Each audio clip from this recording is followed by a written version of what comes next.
Halo, selamat datang pada video kami kali ini. Kami dari kelompok F akan mempersembahkan sebuah presentasi mengenai review game engine, yang mana game engine sendiri adalah sebuah perangkat lunak yang sangat penting dalam pembuatan game. Dalam presentasi kali ini, kami akan membahas berbagai jenis game engine dan memberikan review tentang kelebihan dan kekurangannya. Untuk itu, kita akan langsung saja.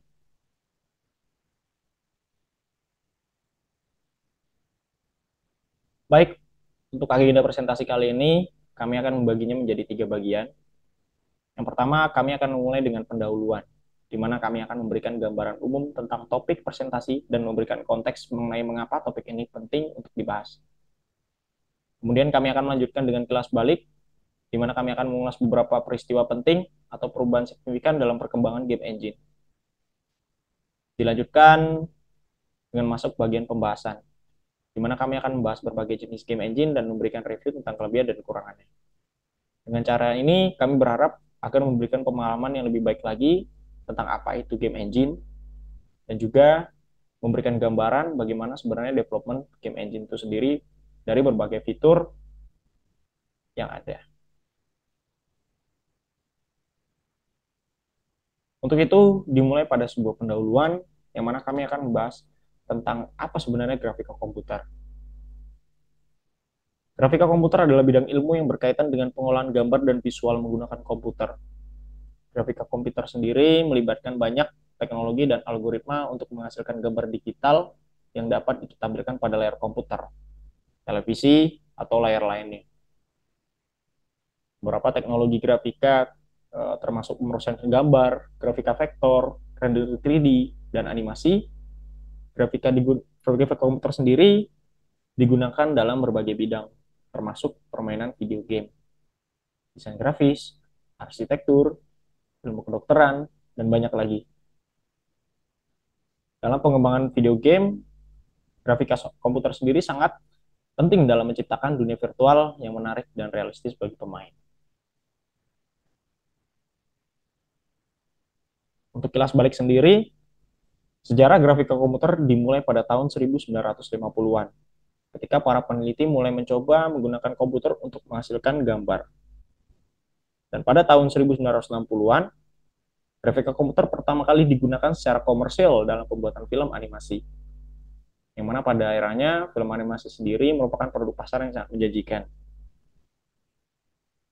Dilanjutkan pada tahun 1970-an, muncullah teknologi grafis seperti raster display dan light pen yang memungkinkan pengguna untuk menggambar secara langsung pada layar komputer.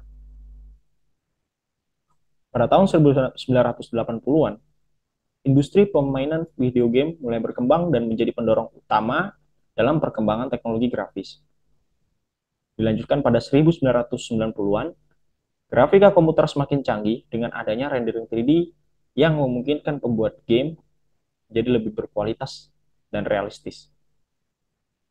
Lalu pada tahun 2000-an, grafik komputer semakin maju dengan adanya teknologi seperti shader yang memungkinkan pengguna untuk memanipulasi cahaya dan warna pada objek 3D.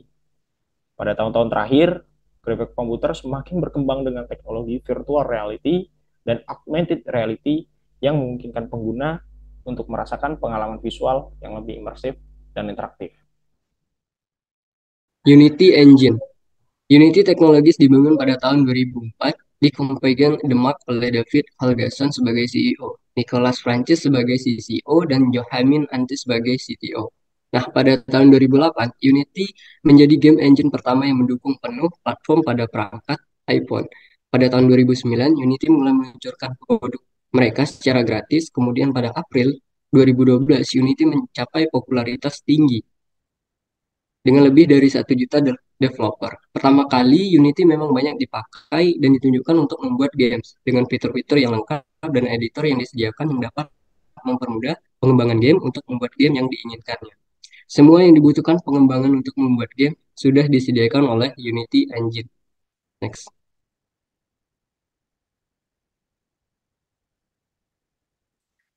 Berikut adalah tampilan UI UX pada Unity Engine.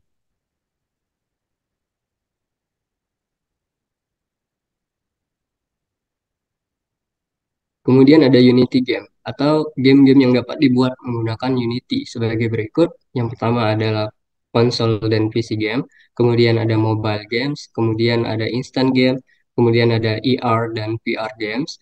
Sedangkan fitur-fitur spesifik yang sangat bermanfaat adalah High Definition Reader Pipeline atau HDRP, kemudian ada Universal Reader Pipeline, kemudian ada Data Oriented Technology Stack atau DOTS, kemudian ada Freeform dan Cloud Diagnostics, kemudian ada Shared Graph, dan berikutnya ada Unity dan Havok Basic, dan yang terakhir ada 2D Tools. Unity bahkan menyediakan berbagai fitur yang mendukung operasional dan monetize seperti multiplayer game server, detail DNA untuk personalized engagement, kemudian ada voice dan chat service, live ops tool, user acquisition, kemudian ada mobile business, dan Unity Ads untuk monetize.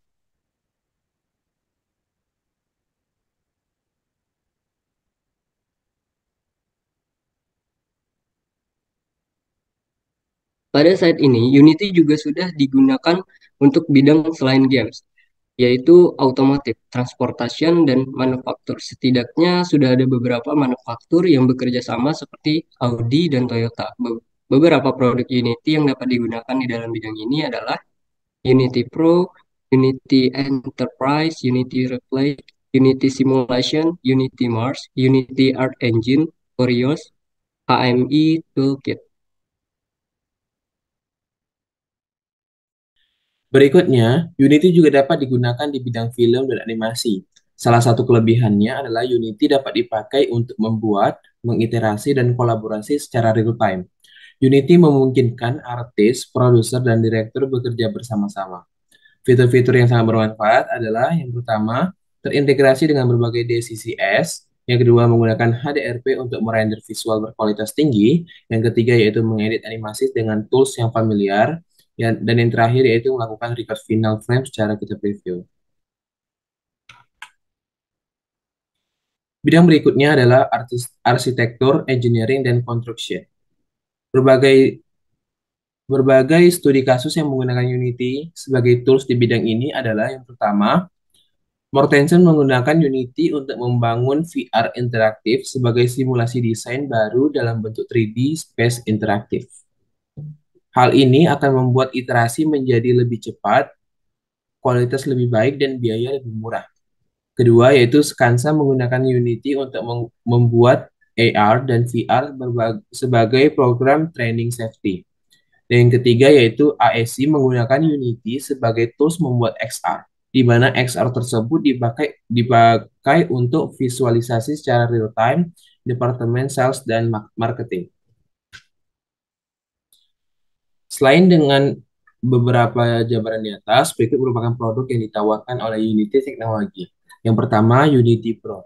Unity Pro adalah versi perangkat lunak yang lebih canggih dari Unity, sebuah platform pengembangan perangkat lunak untuk membuat game, simulasi, dan aplikasi 2D dan 3D. Unity Pro memiliki fitur-fitur tambahan yang tidak tersedia di versi standar, seperti kemampuan untuk mengintegrasikan kode sumber C++ yang dikompilasi dan fitur-fitur pengembangan dan debugging yang lebih kuat. Yang kedua yaitu Unity Art Engine.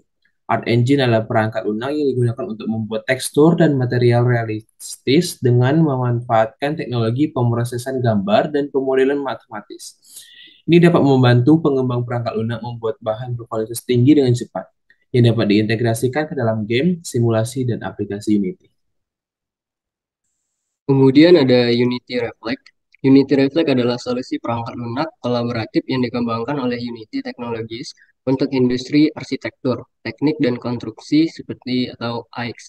Solusi ini memungkinkan para profesional AX untuk mengimpor, mengatur, dan berbagi data di IM atau Building Information Modeling yang diperoleh dari berbagai sumber seperti Revit, SketchUp, Rhino, dan lain-lain. Kemudian ada Unity Mars. Unity Mars adalah platform pengembangan augmented reality atau ER yang dikembangkan oleh Unity Technology. Mars merupakan singkatan dari Mixed and Augmented Reality Studio yang menyediakan alat dan untuk memungkinkan pengembangan perangkat lunak membuat aplikasi ER dengan lebih mudah. Unreal Engine adalah salah satu perangkat lunak yang populer dan digunakan secara luas dalam industri game dan visualisasi. Dalam topik ini, kita akan membahas tentang Unreal Engine, fitur-fiturnya, kegunaannya, dan cara menggunakannya untuk membuat game dan aplikasi visual. Kita juga akan membahas tentang sumber daya yang tersedia untuk belajar Unreal Engine, termasuk tutorial online dan komunitas pengguna yang aktif. Jika teman-teman tertarik untuk belajar Unreal Engine dan ingin tahu lebih banyak tentang apa yang dapat dilakukan dengan perangkat ini, mari kita mulai.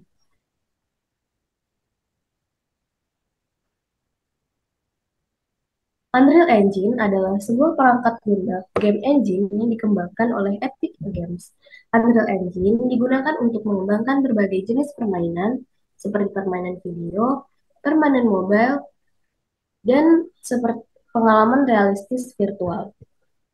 Unreal Engine menggunakan bahasa pemrograman C++ dan menyediakan berbagai fitur seperti rendering, real-time, animasi, fisika, scripting, suara, dan alat pengembangan game lainnya untuk membantu pengembang membuat game yang menarik dan kaya fitur. Nah, selanjutnya ada fitur dan kegunaan Unreal Engine. Unreal Engine juga memiliki komunitas yang besar dan aktif yang mendukung pengembangan game dan proyek lain yang berkaitan dengan grafis dan interaktif. Unreal Engine menyediakan berbagai fitur dan alat yang berguna bagi pengembang permainan seperti sistem scripting visual yang disebut blueprint, mesin fisika yang kuat, pencahayaan dan bayangan yang dinamis, sistem kecerdasan buatan yang canggih, dan dukungan untuk berbagai platform termasuk PC, konsol, dan perangkat mobile. Selanjutnya ada pemanfaatan, pengembangan, dan pembuatan game dari Unreal Engine. Selain digunakan untuk pengembangan game, Unreal Engine saat ini menjadi alternatif dari CGI menggunakan in-camera visual effect dan menampilkan CGI secara real time. Cara tersebut membawa keuntungan bagi tim produksi film. Salah satunya adalah menghemat waktu post production, karena special effect dapat ditampilkan saat pengambilan gambar. Para aktor juga berakting lebih alami melalui manipulasi virtual background. Para kru dapat mengubah angle kamera tanpa perlu memindahkan posisi kamera. Nah, hampir semua game kelas AAA populer sudah menggunakan teknologi tersebut, mulai dari Fortnite, Gears 5, Borderlands 3, Final Fantasy VII Remake, hingga Dragon Ball Fighter Z. Adalah sedikit nama yang memanfaatkan Unreal Engine. Nah, berikutnya akan dilanjutkan oleh materi CryEngine. CryEngine adalah sebuah game engine yang dikembangkan oleh Crytek yang telah digunakan untuk membuat beberapa game populer seperti Crysis, Far Cry, dan Hunt Showdown. Sebagai seorang AI, saya tidak memiliki kemampuan untuk memainkan game atau mengembangkan game. Namun, saya dapat memberikan review mengenai CryEngine berdasarkan informasi yang tersedia. Nah, kelebihan dari CryEngine sendiri adalah kemampuan grafisnya yang sangat baik dengan fitur-fitur seperti pencahayaan yang dinamis, efek partikel, dan efek fisika yang realistis. Selain itu, CryEngine juga memiliki dukungan untuk virtual reality dan augmented reality, sehingga pengembang game dapat membuat game dengan pengalaman yang lebih mendalam dan imersif. Next.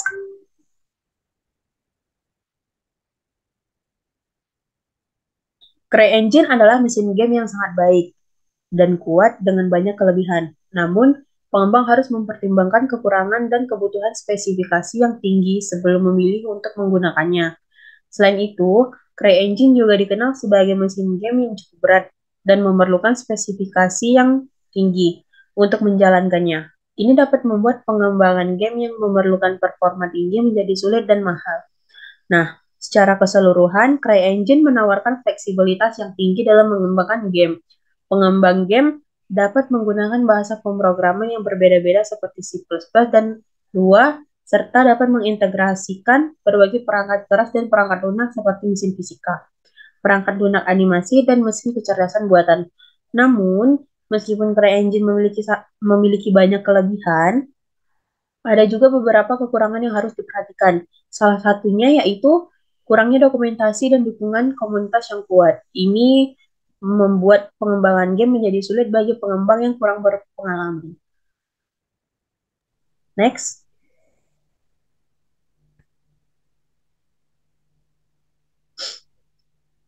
Baik, kita lanjutkan pada fitur-fitur dan kegunaan pada CryEngine.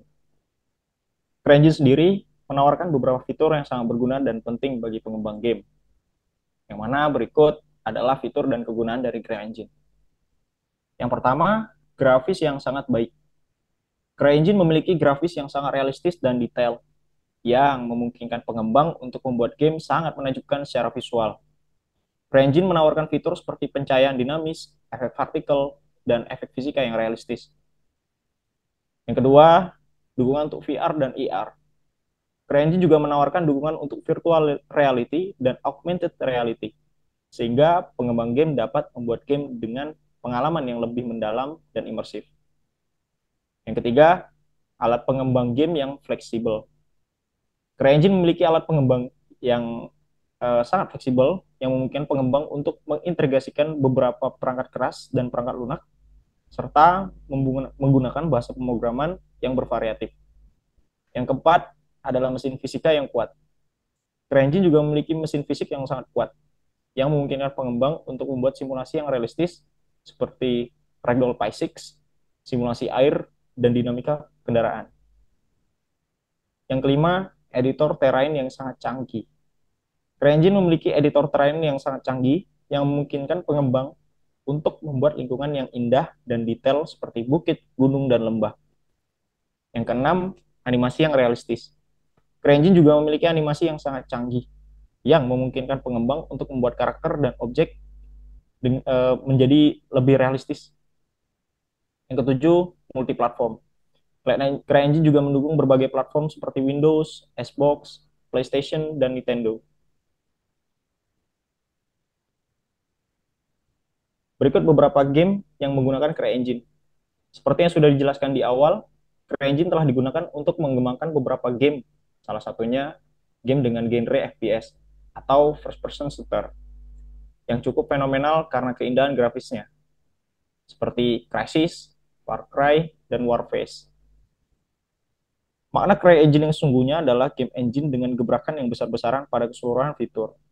Selain itu, CryEngine memiliki keunikan sendiri, yaitu pencahayaannya yang sangat bagus dan memudahkan para gamers dalam melihat musuh atau garis finish.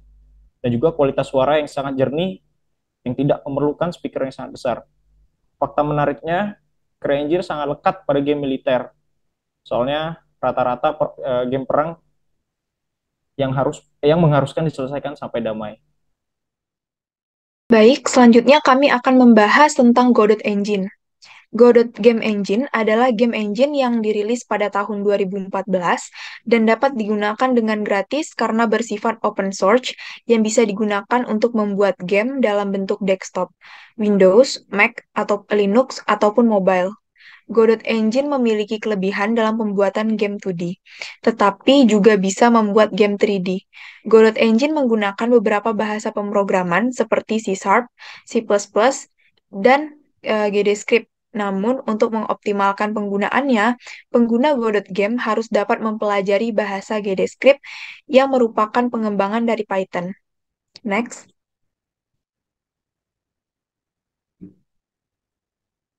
Pada tahun 2015, versi stabil pertama, yaitu Godot 1.0, dirilis dengan dukungan untuk Windows, OS X, dan Linux. Godot Engine ini sendiri telah mengalami beberapa perubahan versi, yang mana versi terbaru dirilis pada tahun 2021, yaitu Godot 3.3, yang berfokus pada perbaikan bug, peningkatan stabilitas, dan fitur kualitas hidup. Versi ini juga memperkenalkan back-end rendering baru berbasis Vulkan, di mana untuk sekarang versi Godot 4.0 dalam tahap pengembangan dengan fitur baru seperti bahasa scripting visual baru dan alat editor yang ditingkatkan. Selanjutnya akan dibacakan oleh Farel. Baik, selanjutnya yaitu kelebihan dan kekurangan dari Godot Engine. Yang pertama adalah kelebihan. Kelebihan dari Godot Engine yang pertama adalah Godot mempunyai sistem dasar pixel measurement. Ya, selanjutnya Godot memudahkan developer dalam pembuatan game 2D. UI dasar yang berbentuk node memudahkan developer pemula Yang keempat, aplikasi Godot Engine sangat ringan dan bersifat open source, ya artinya user tidak perlu membayar royalti jika ingin menjual game, dan yang terakhir adalah komunitas yang aktif. Kekurangan dari Godot Game Engine yaitu Godot tidak memiliki beberapa fungsi yang ada dalam game engine lain dalam pembuatan game 3D. Godot tidak dapat membuat game untuk platform konsol. Documentation untuk Godot kurang diperjelas atau tidak mudah untuk dipahami. Dan yang terakhir adalah diharuskan mempelajari bahasa GDScript agar penggunaan Godot Game Engine ini dapat dilaksanakan secara optimal. Dan yang terakhir adalah game buatan dari Godot Engine. Escape from Tarkov adalah game FPS survival hardcore yang berlatar belakang di kota Tarkov yang terisolasi dari dunia luar karena konflik politik dan militer. Game ini juga pemain berjuang untuk keluar dari kota Tarkov sambil mengumpulkan barang dan menghindari musuh dan bahaya di sepanjang jalan. Game ini menawarkan pengalaman bermain yang realistis dengan sistem persenjataan yang terperinci dan kostumisasi yang tinggi. Berikutnya adalah Construct. Construct adalah perangkat lunak pembuat game dengan antarmuka drag and drop yang memungkinkan pengguna untuk membuat game secara visual tanpa harus menulis kode secara manual. Construct mendukung berbagai platform dan memiliki fitur seperti sistem fisika, animasi, editor code, dan lainnya.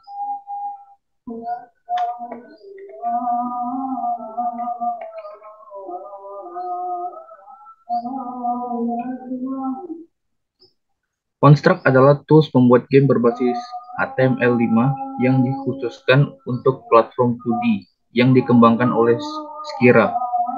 Pada software Construct, kita tidak menggunakan bahasa pemrogram khusus, karena semua perintah yang digunakan pada game diatur dalam event sheet yang terdiri dari event dan action. Pembahasan kali ini akan membahas mengenai pengenalan dan penggunaan Construct. Seperti pada definisi di atas, Construct tidak menggunakan bahasa pemrograman khusus. Jadi untuk mengembangkan game dengan Construct, pengguna tidak perlu mengerti bahasa pemrograman yang relatif lebih rumit dan sulit.